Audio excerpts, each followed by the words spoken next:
And more about Elvis and his stomach. Yes.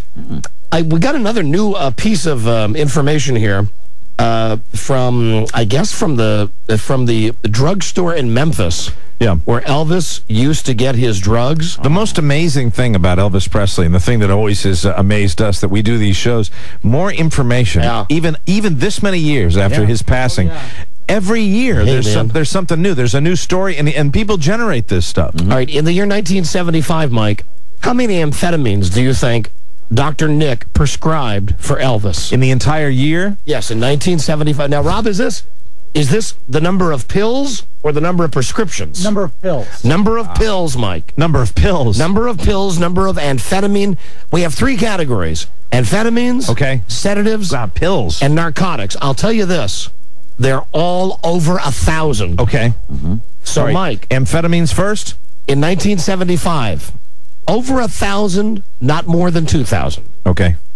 Oh, now it's tough. I'm going to say 1,900. Buzz? I'm going to go with 1,200. Buzz, will give it to you. It's 1,296. Wow. I was aiming high, Don. Now, listen, here's when the contest gets fun. How about the next year? In 1976, how many amphetamines did Dr. Nick prescribe? Remember, in the previous year, it was 1,296. This is total pills we're talking about here. Just amphetamines. Amphetamines, I'm going to say 5,000. Buzz? I'll say 2,500. Once again, the sexually clumsy Buzz Burbank, 2,372. Buzz, were you in the Memphis Mafia? Yes, I was. Okay, and finally, how about in the last year of his life, 1977? However, I want you to remember, he only lived for 8 months out of that year. Okay, well, in that case, I'm going to say 1 million. And Buzz? I'll say 3,000. He only had time to eat 1,790 amphetamines during the last year of his life. That's a shame. Those next 2 months would have been big time. However, as far as sedatives go... Oh, yeah, now see the downers. Most of the things in his stomach, those were depressants, I believe. In 1975, Dr. Nick prescribed 1,891. Wow. In 1976, he prescribed 2,680. He was such a good doctor. In 1977, he prescribed 4,996 sedatives for Elvis. Well, my God, that would impact anybody's colon. And keep in mind, that was only during the first 8 months of the year. Wow. And then narcotics. Those went up every year also. In 1975, he prescribed 910.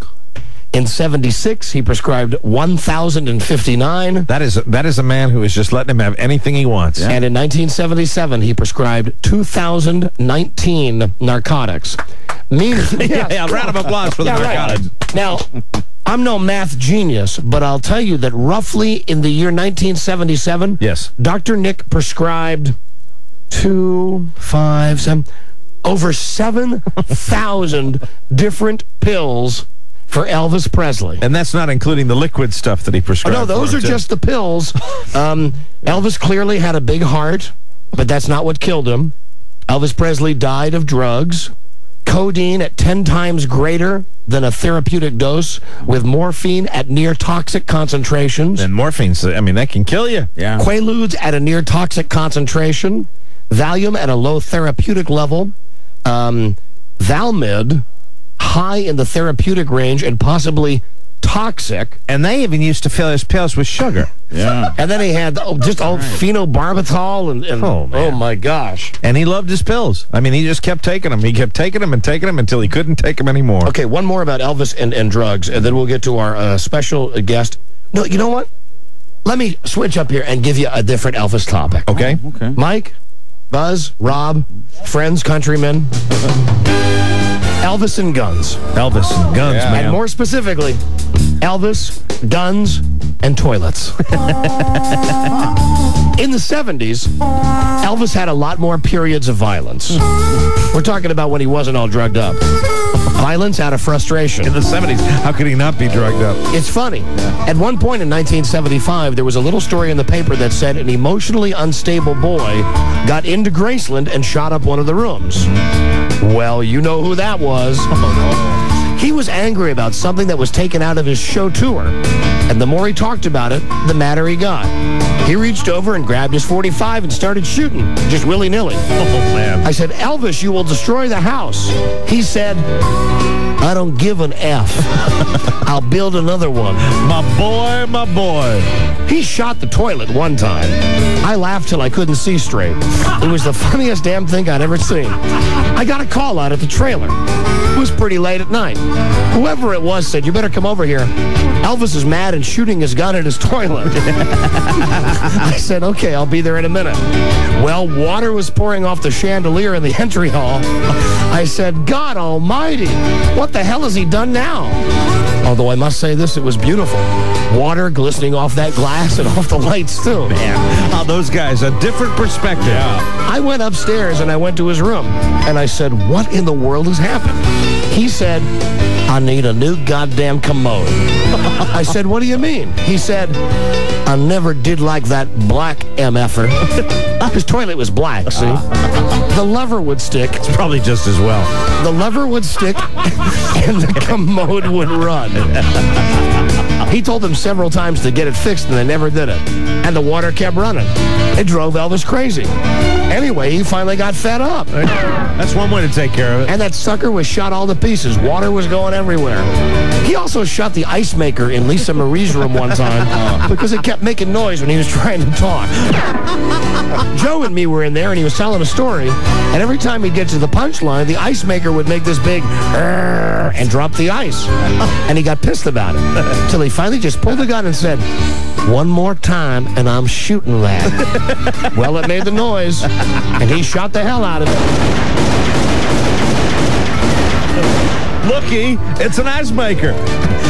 That bullet could have been anywhere. Oh, man. The guy, he liked his guns. Elvis loved his firearms. All right, how about, a little more Elvis and guns. One day on Fergus Way, we were all in the den watching a war movie on TV. Elvis started talking about how stuff like that was done in the studio. Special effects guys, and how they did a great job of making a tub of water look like an ocean. And how they made toy ships look like real ones. That's when he got this mischievous grin on his face, and he said, let's set up our own ocean in the pool. He sent me and Richard down to the toy store to buy all the boats they had and about 12 BB guns. Nobody in the history of fame and celebrity will ever eclipse this guy. We went back to the house and put all the little boats in his pool and loaded our BB guns. Then we lined up and Elvis said, ready, aim, fire. And we blasted the hell out of those little boats. About an hour later, we started getting bored. An hour later. Yeah, it took an hour. We eased up. And Elvis said, you know what's wrong? It's too easy. We need moving targets.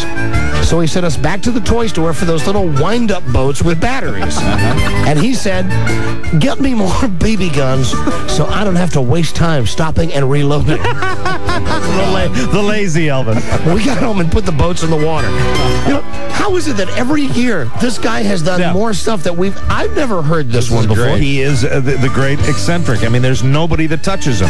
We got home and put the boats in the water, and Elvis yelled, all guns poolside. Then he set a time limit. Whoever sank the most ships would be declared the best shot. Sure. Of course, Elvis bragged he was the best shot because he was in the Army. Well, the battle began, and this went on all day long. Elvis even had snacks brought down to the pool so we wouldn't have to stop our shooting to eat. Of course, man. Food and guns. The neighbors must have thought we were lunatics. At some point, somebody tried to take a picture. Joe, maybe, and the flash bulb didn't go off. He picked it off the top of the camera and threw it in the pool. And everybody started shooting at it. Well, when the BB finally hit it, it flashed.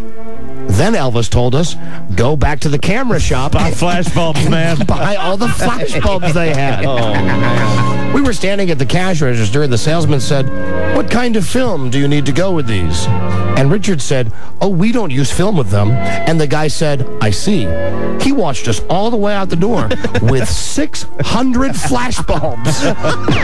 Hey. He's the king of rock and roll. By the time we got back to the house, it was getting dark. We dumped all the bulbs in the pool and lined up with the rifles and cut loose.